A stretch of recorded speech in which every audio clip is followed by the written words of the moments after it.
오늘 하나님 말씀은 구약성경 시편 84편 1절에서 7절 말씀입니다. 구약성경 시편 84편 1절에서 7절 말씀, 제 성경은 구약 864페이지에 있습니다.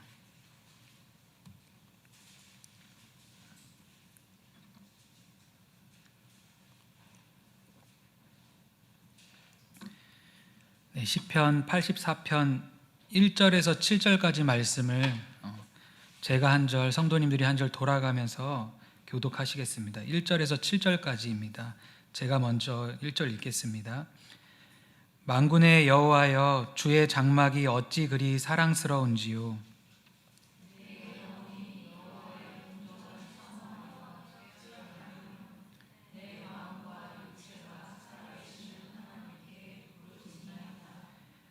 나의 왕 나의 하나님 만군의 여호와여, 주의 제단에서 참새도 제 집을 얻고 제비도 새끼둘 보금 자리를 얻었나이다.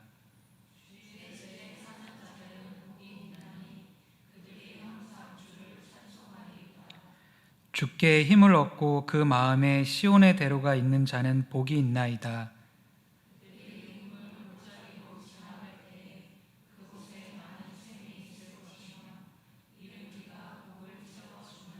같이 읽겠습니다. 그들은 힘을 얻고 더 얻어 나아가 시온에서 하나님 앞에 각기 나타나리이다. 아멘. 오늘 말씀의 제목은 마음에 시온의 대로가 있는 자, 마음에 시온의 대로가 있는 자라는 제목으로 같이 말씀을 보겠습니다. 시편 84편은 하나님의 성전을 사모하는 간절한 마음에 대해서, 그리고 그 하나님을 사모하는 간절한 마음을 가진 자들의 복에 대해서 말씀하고 있는 시편입니다. 그래서 오늘은 1절에서 7절까지만 같이 말씀을 보도록 하겠습니다. 우리 1절 한 번만 다시 1절만 읽어보겠습니다. 만군의 여호와여, 주의 장막이 어찌 그리 사랑스러운지요. 1절에서 이 시인은 이렇게 고백을 하고 있습니다. 주의 장막이 어찌 그리 사랑스러운지요. 그래서 주의 장막이라는 곳은 하나님이 계신 곳을 의미합니다. 그래서 구약 사람들은 이제 성막에 하나님께서 임하셨고, 또 솔로몬 시대에는 이제 성전에 임하셨죠. 그래서 하나님께서 임하시는 곳을 주의 장막이라고 말을 합니다. 그리고 사랑스럽다고 하는 것은 시인이 주님의 그 장막을 사랑한다, 너무 사랑한다는 표현을 마치 애인에게 표현을 하듯이 표현을 하고 있는 것입니다.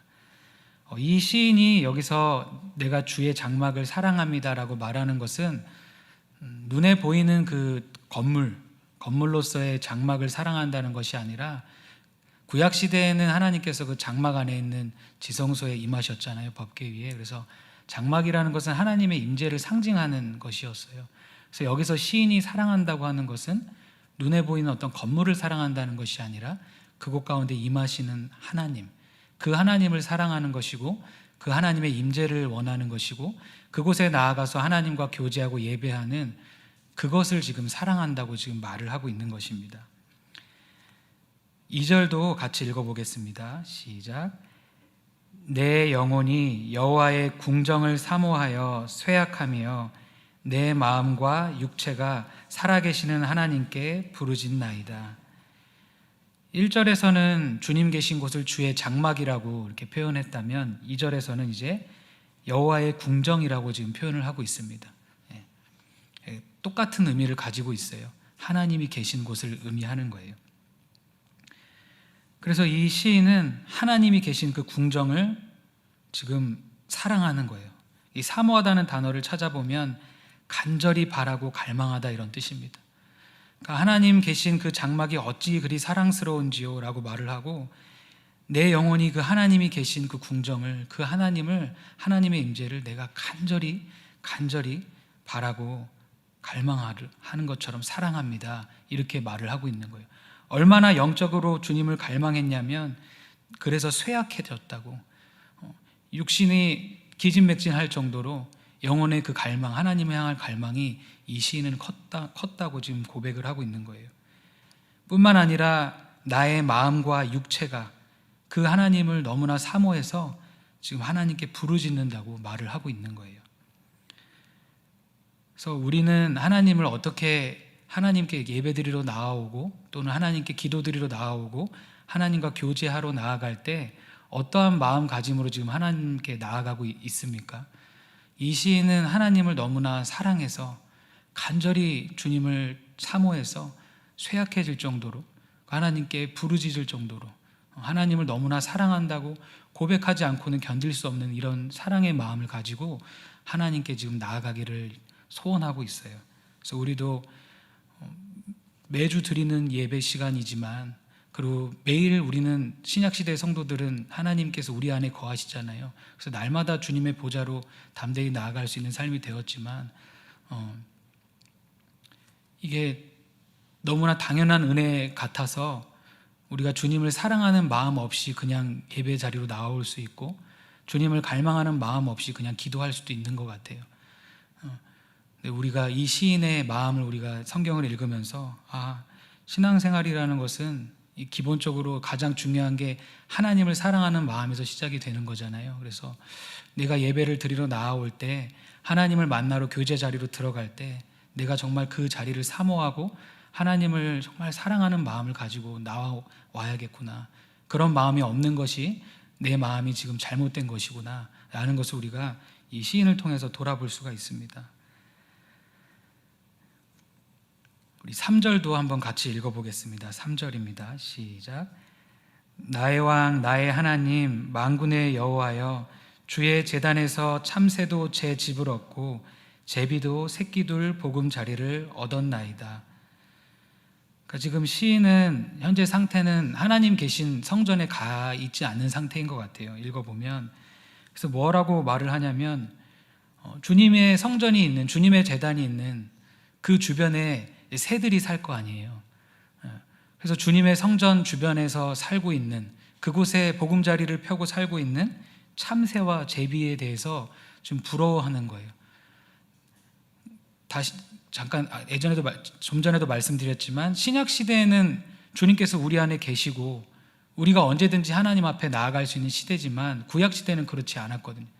예루살렘 성전에만 가야 그 성전에 하나님께서 임하셨기 때문에, 그래서 하나님을 보고 싶어도 이렇게 떨어져 있는 사람들은 볼 수가 없었어요. 그래서 이 시인은 날마다 그 성전 주변에 사는 이런 새들을 부러워하고 있는 거예요.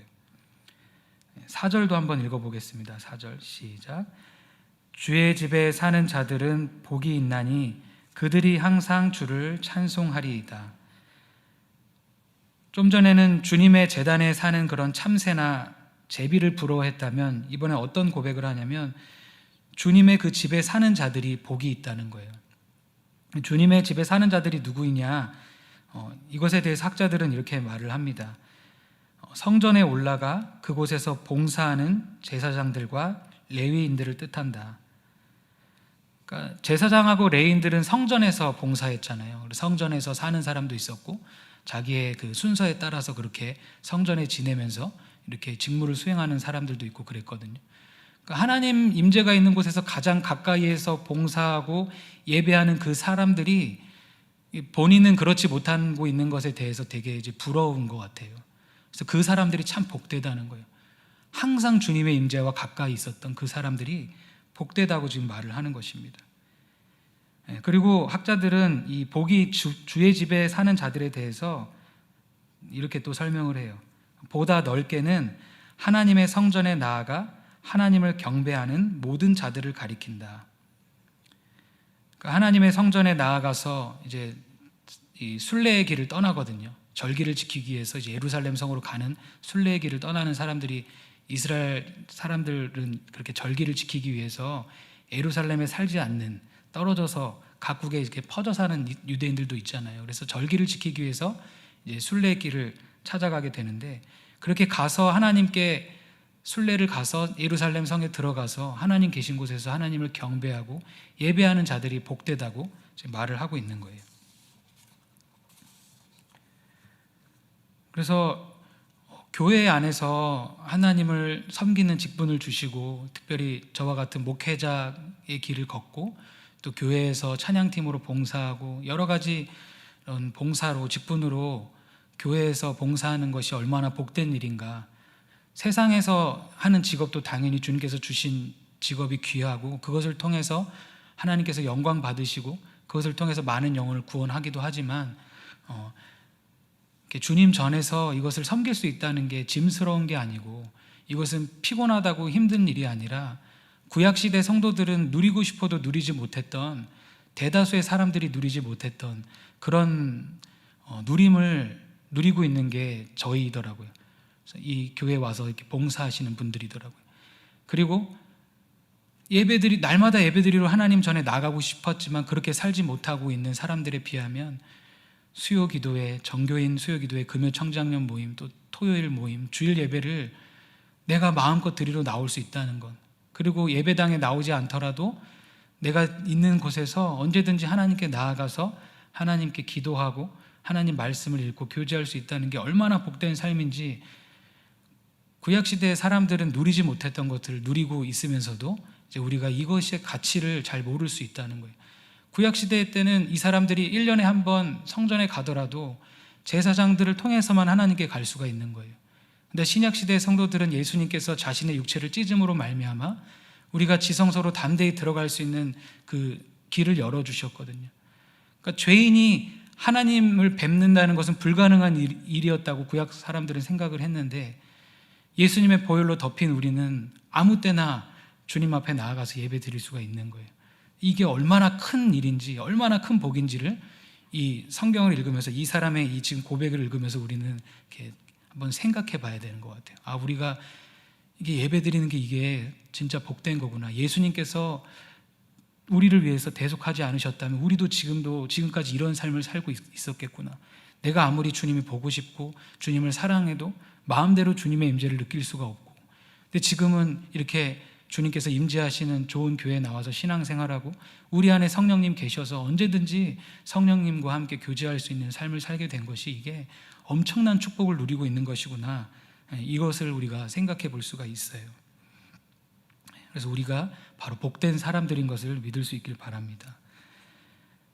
5절도 같이 한번 읽어보겠습니다. 5절 말씀 같이 읽어보겠습니다. 주께 힘을 얻고 그 마음에 시온의 대로가 있는 자는 복이 있나이다. 그 마음에 시온의 대로가 있는 자가 어떤 사람인가? 학자들과 주석을 보니까 이렇게 설명을 합니다. 시온으로 예배드리기 위해 순례의 길을 가기로 결심한 자들, 그러니까 이제 절기가 돼서 그토록 사모하던 하나님이 계신 그 성전에 하나님께 예배하기 위해서 순례의 길을 내가 가기로 결심한 자들, 이게 바로 그 마음에 시온의 대로가 있는 자라는 거예요. 그러니까 우리 마음에는 이미 시온의 대로가 있는 거죠. 그런 의미에서. 왜냐하면 우리는 예수님의 피로 말미암아 언제든지 은혜의 보좌 앞으로 담대히 나아갈 수 있는, 그리고 하나님께서 아예 우리를 성전 삼으시고 우리 안에 와서 사시기 때문에 우리 마음은 사실 시온의 대로가 이미 열려 있죠. 시온으로 가는 그 길이, 그 시온이라는 것은 하나님이 계신 곳이잖아요. 하나님 계신 곳으로 그냥 길이 우리는 다 열려 있어요.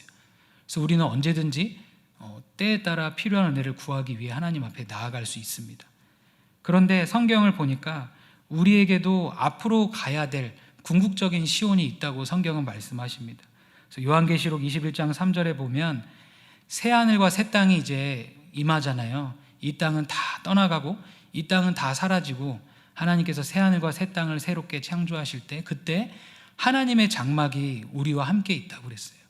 그러니까 구약시대의 사람들이 그토록 바라던 하나님의 장막, 하나님이 함께 하시는 그 삶이 궁극적으로는 이제 새 하늘과 새 땅에서 이루어지는 거예요. 그래서 베드로 사도는 우리가 그 약속대로 새 하늘과 새 땅을 바라보고 산다, 기다리고 있다, 이렇게 말을 합니다. 그러니까 우리 마음 안에는 이미 예수님 와 계시고 우리가 언제든지 주님의 보좌 앞으로 담대히 나아갈 수 있는 삶을 이 땅 가운데 살고 있지만, 동시에 우리가 그토록 바라던 주님의 얼굴을 진짜 뵙고 주님을 만나는 그 새하늘과 새 땅에서의 삶이 기다리고 있다는 거예요. 그래서 신약 성도에게 그 마음에 시온의 대로가 있다는 것은 어떤 의미가 되냐면, 이제 이 땅에서 구원을 받고 궁극적인 구원, 그 하나님 나라에 들어가서 하나님의 얼굴을 뵙는 이 궁극적인 구원을 받기 위해서 이 땅 가운데서 현재적인 칭의의 삶을 사는 사람이라고 말을 할 수 있는 거예요.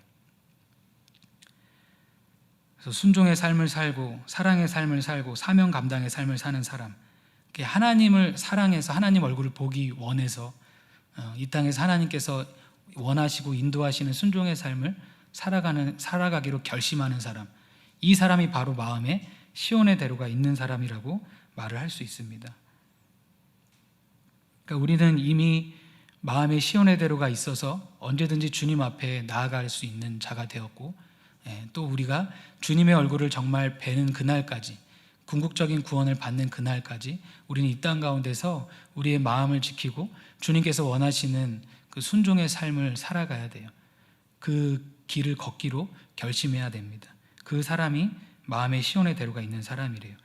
그런데 5절 초반에 보니까 그 삶은 나의 힘으로 되는 게 아니라 주님께 힘을 얻어서 그 마음의 시온의 대로가 있다는 것입니다.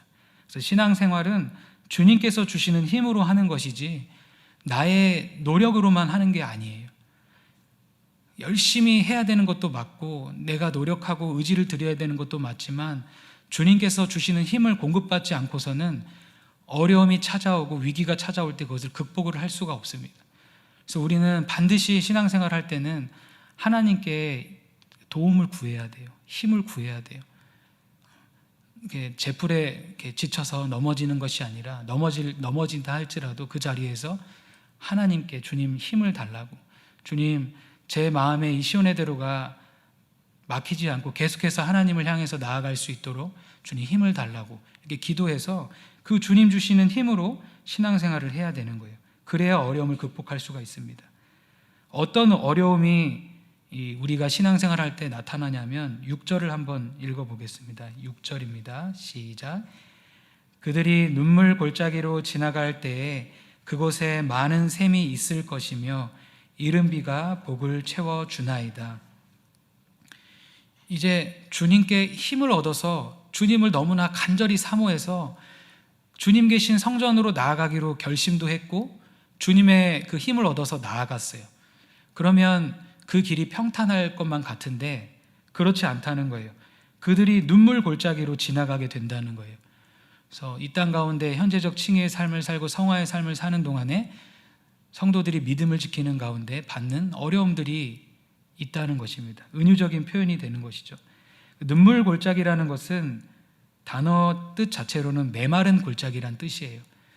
그래서 각 지역에서 멀리서 오는 순례자들이 있을 거 아니에요. 그래서 그 중동 지역의 땅 중에는 물을 전혀 구할 수 없는 이런 지역들이 있었다고 그래요. 그러니까 물이 없는 구간을 통과할 때 지금처럼 아무데나 상점이 있고 이렇게 편리하게 다녔던 때가 아니잖아요. 도보로 주로 이제 다니고 이래 그랬을 텐데 물을 구하기가 어렵고 그런 역경을 만날 때가 있다는 거예요. 주님을 사랑해서 주님께서 주신 힘을 가지고 출발을 했는데도 그럴 수 있다고 성경은 말을 합니다. 그런데 마음에 시온의 대로가 있는 사람에게는 이런 게 문제가 되지 않는다는 거예요. 왜냐하면 하나님께서 이 어려움의 환경을 기쁨의 환경으로 변화시켜 주시기 때문이에요. 그래서 눈물 골짜기로 지나갈 때 그곳에 많은 샘이 있을 것이며 이른 비가 복을 채워주나이다, 이렇게 말씀하십니다. 물을 구할 수 없는, 전혀 구할 수 없는 그런 목마름과 고통의 그런 환경에서 많은 샘물이 있게 된다는 거예요. 이 샘이라는 것은 그 건조한 곳에, 물이 없는 곳에 빗물을 저장하기 위해서 파놓은 웅덩이예요. 작은 웅덩이들. 그러니까 물이 없는 곳을 지날 때는 웅덩이에 이제 물이 있기가 어렵겠죠. 빗물이 고여 있지 않은 이상. 근데 주님께서 어떻게 하신대요? 이른 비로 복을 채워주시고 많은 샘물이 있게 하신다는 거예요. 그러니까 메마른 땅을 지나가는데 많은 샘물이 있게 하시고, 성경에서 이른 비라는 것은 하나님의 축복을 상징하거든요. 그러니까 내가 지금 느낄 때, 생각될 때는 이게 내가 복을 받지 못하는 길인 것 같고, 내가 이렇게 신앙생활을 하나님을 사랑해서 하기로 결단해서 출발을 했는데 어려움이 있으니까 뭔가 좀 이상한 것 같고, 이제 그렇지만 내 마음에 확고하게 시온의 대로가 있어서 하나님을 사랑함으로 그럼에도 포기하지 않고 계속 이렇게 순례의 길을 가다 보면 하나님께서는 어떻게 역사하시냐면 그런 자들에게는 그런 어려운 환경들을 변화시켜 주시겠다는 거예요. 그런 환경 속에서 축복을 하실 수 있다는 거예요, 하나님께서는. 그래서 다른 사람들은 물을 구하지 못하지만 주님을 믿는 사람들은 물을 구할 수 있는 거예요. 다른 사람들은 불경기여서 건물이 잘 안 나가고 이렇게 어렵지만 하나님을 정말 믿고 신앙생활하는 사람들에게 하나님께서는 불경기 가운데서도 물건이 나갈 수 있게 하시고 사업이 잘 되게 하실 수 있는 거예요. 그러니까 하나님께서 그 마음에 시온의 대로가 있는 자들, 정말 그냥 하나님을 사랑해서 하나님 뵙기 원해서 신앙생활의 길을 끝까지 가기로 결심하고 하나님께 은혜를 구하는 자들에게는 이런 축복을 주시겠다는 거예요. 그래서 하나님께서 우리도 그렇게 축복해 주실 줄 믿습니다. 지금 환경이 비록 마른 땅과 같은, 그래서 눈물 골짜기와 같은 환경을 지나시는 성도님들이 계신다 할 때 이 눈물이 눈물로서 끝나는 것이 아니고 메마른 환경에서 내가 주저앉고 거기서 내 신앙이 끝나는 게 아니라 하나님께서 반드시 많은 샘과 이른 비를 우리 가운데 축복해 주실 거예요.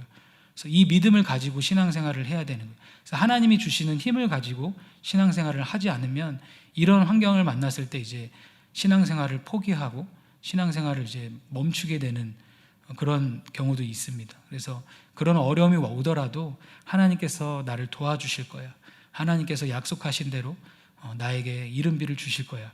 이런 믿음을 가지고 우리가 계속해서 순례의 길을 걸을 수 있길 바랍니다. 우리 7절 같이 읽어보겠습니다. 7절 시작. 그들은 힘을 얻고 더 얻어 나아가 시온에서 하나님 앞에 각기 나타나리이다. 여기서 힘을 얻고 더 얻어라는 말은 힘으로부터 힘에로 이런 뜻이에요. 힘으로부터 힘에로. 그러니까 어떤 뜻이냐면 마음에 시온의 대로가 있어서 순례의 길에 오른 사람들에게 하나님께서 이렇게 힘을 주셨잖아요, 처음에.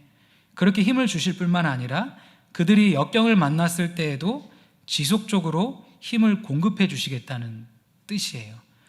그러니까 하나님께서 우리가 도움이 필요할 때마다, 우리의 힘으로 넘어갈 수 없을 때마다 그 하나님의 힘의 도우심으로 우리가 결국 어떻게 되냐면 그 힘을 얻고 더 얻어서 마침내 시온에 도착해서 하나님을 보게 된다고 성경은 말씀하고 있습니다. 그러니까 순례자들의 처음부터 그 마지막까지 결국은 하나님이 주시는 힘과 은혜로 마침내 출발했고 마침내 도착을 한 거예요.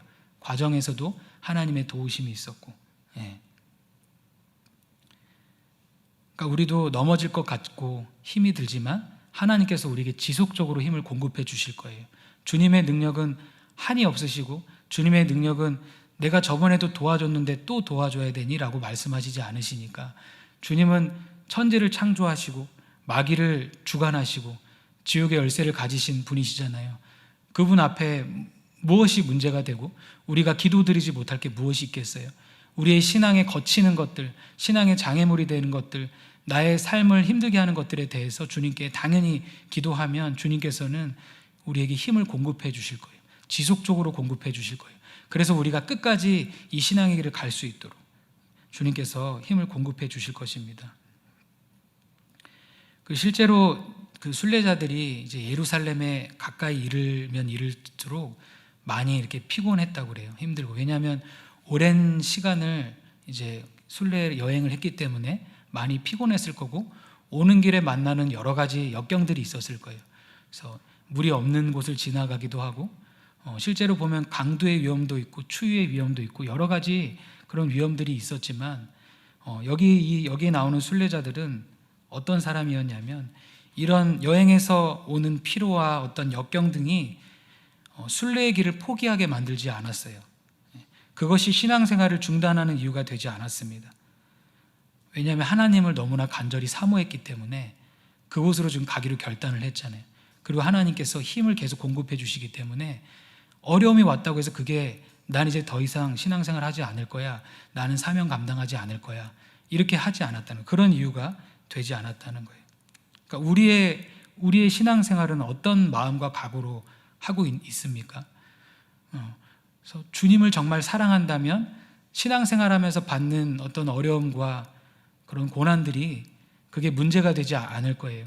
근데 우리의 마음이 혹시라도 돌박과 같거나 가시떨기와 같다면 이제 중간에 포기할 이유들이 너무나 많은 거죠. 그래서 우리의 마음도 우리의 각오도 이 시인처럼 메마른 땅을 지나고 그 길이 지치고 힘들지라도 내가 주님을 사랑하고 주님께서 나에게 힘을 공급해 주시니 끝까지 가야지, 이런 마음의 각오로 우리도 신앙생활을 할 수 있길 바랍니다. 그러면 주님께서 그 사람에게, 그렇게 그 마음에 시온에 데려가 있는 그 사람에게 힘을 계속 공급해 주셔서 우리도 마침내 어려움을 극복하고 하나님 앞에 설 수 있도록 인도해 주실 거예요. 우리 마지막으로 10절 말씀을 읽어보겠습니다. 84편 10절 같이 읽어보겠습니다. 시작. 주의 궁정에서의 한 날이 다른 곳에서의 첫날보다 나은즉 악인의 장막에 사는 것보다 내 하나님의 성전 문지기로 있는 것이 좋사오니. 그러니까 이 시인이 얼마나 하나님 계신 곳을 사모했는지에 대해서 10절에 말을 하고 있습니다. 이 시인은 주님의 궁정에서의 하루가 다른 곳에서의 첫날보다 낫다, 이렇게 고백을 합니다. 여기서 하루라는 것은 그 하루라는 뜻이에요. 그러니까 주님의 성전에 있었던 그 하루, 그날 하루가 다른 날의 첫날하고 비교했을 때 그날 하루가 더 낫다는 거예요. 그 세상 사람들은 장수하기 원하고 부귀영화를 누리길 원하죠. 그게 나쁘다는 게 아니라 주님 없이 첫날을 사는 것보다 주님의 임재가 있는 곳에서 주님을 사랑하는 마음으로 주님의 임재가 있는 곳에서 주님과 교제하고 주님을 예배하는 그 하루가 이 시인은 더 좋다는 거예요. 그리고 이 시인은 악인의 장막에 사는 것보다 내 하나님의 성전 문지기로 있는 것이 좋다고 말을 합니다. 그래서 학자들은 이 성전 문지기라는 것에 대해서 가장 낮은 신분을 비유하는 것이다 라고 설명을 해요. 그래서 세상에는 많은 사장님들도 계시고 유명한 사람들도 계세요. 근데 주님이 계시지 않는 곳에서 지위가 높은 것, 이것이 의미가 없다는 거죠.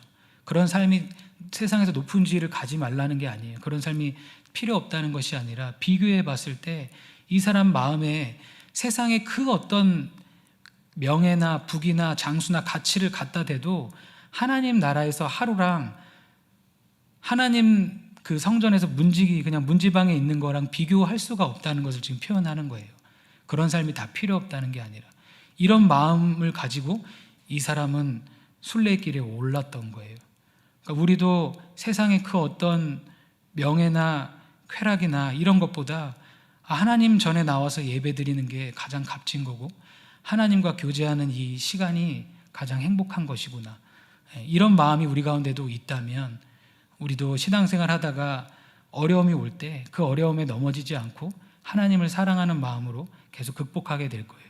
그리고 그런 자에게 하나님께서는 지속적으로 힘을 공급하심으로 말미암아 계속해서 신앙생활을 할 수 있도록, 그래서 끝까지 신앙생활을 완주하고 마침내 우리가 그토록 바라던 예수님의 그 얼굴을 이제 천국에 가서 하나님의 그 임재를 천국에 가서 보게 되는 그런 삶을 주님께서 이런 자들에게 힘을 공급하셔서 인도하시겠다는 거예요. 그래서 우리가 이 설교를 우리가 말씀을 듣고 돌아봐야 될 것은 내가 정말 주님을 사랑하는지에 대해서 우리가 이렇게 돌아봐야 됩니다. 봉사도 중요하고 여러 가지가 다 중요하지만 이 출발점이라는 게, 이 사람의 출발점은 주님의 장막이 어찌 그리 사랑스러운지로 출발을 하잖아요. 모든 인간관계가 그렇잖아요. 그러니까 사무적으로 그냥 이렇게 형식적으로 대하는 관계가 아니라 정말 내가 그 사람을 마음 가운데 사랑할 때 진실된 행동이 나오고 그 어떤 것도 이게 짐스럽지 않은 것처럼 하나님을 우리가 정말 사랑한다면, 그래서 지금 눈에 보이지 않지만 그 눈에 앞으로 진짜 이 눈으로 보게 될 그 날을 사모하며 주님을 사랑하는 마음을 갖고 있다면 신앙생활에서 이게 기쁨과 즐거움으로 신앙생활을 하게 되겠죠. 그래서 우리의 마음이 주님을 사랑하는지 이런 마음들을 우리가 돌아보면서, 그래서 우리도 주님을 사랑함으로, 주님께서 우리를 먼저 그렇게 사랑하셨잖아요. 아들을 아끼지 않고 내어주셨잖아요. 그 사랑을 받았기 때문에, 그래서 많이 용서받은 사람이 많이 사랑한다고 말씀하셨잖아요. 그래서 십자가를 많이 묵상하고 십자가에서 나를 발견을 많이 한 사람이 하나님을 더 많이 사랑하는 게 정말 맞는 것 같아요. 그냥 주님의 대속하면 그냥 한 귀로 듣고 한 귀로 흘리는 게 아니라 정말 내가 나의 죄에 대해서 직면하고 이 죄로 인해서 내가 지옥에 갈 수밖에 없다는 것을 뼈저리게 정말 깨닫고, 그런데 주님의 그 십자가의 사랑이 정말 나를 구원했다는 것에 대해서 나와 같은 자를 위해서 하나님께서 아들을 아끼지 않고 내어주셨다는 이 용서의 사랑을 받고 깨달은 사람, 더 많이 깨달은 사람이 하나님을 사랑하게 되는 것 같습니다. 그래서 주님의 사랑을 깊이 묵상하고 내가 받은 용서를 정말 생각해보고, 그러니까 너무 당연하게 생각하는 거예요. 구약시대 사람들이 봤을 때는 이게 저 사람들 정말 너무나 행복하겠다. 저렇게 매일 회개하면 용서해 주시고, 요한일서에 그렇게 말씀하시잖아요.